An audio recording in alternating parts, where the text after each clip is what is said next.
The highest taxonomic group, it is divided into kingdoms. Domain. In simple terms, a domain is the broadest category in the classification of life, grouping organisms based on major differences in their cell structures. Imagine you're organizing your closet, and you start by sorting all your clothes into broad categories like workwear, casual, and formal.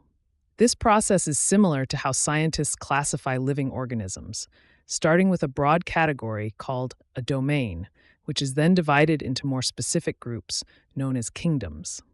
Just like sorting clothes helps you manage your wardrobe by grouping items into overarching categories before breaking them down further, classifying life forms into domains helps biologists organize and understand the vast diversity of life by starting with the broadest classification and narrowing it down into more specific categories.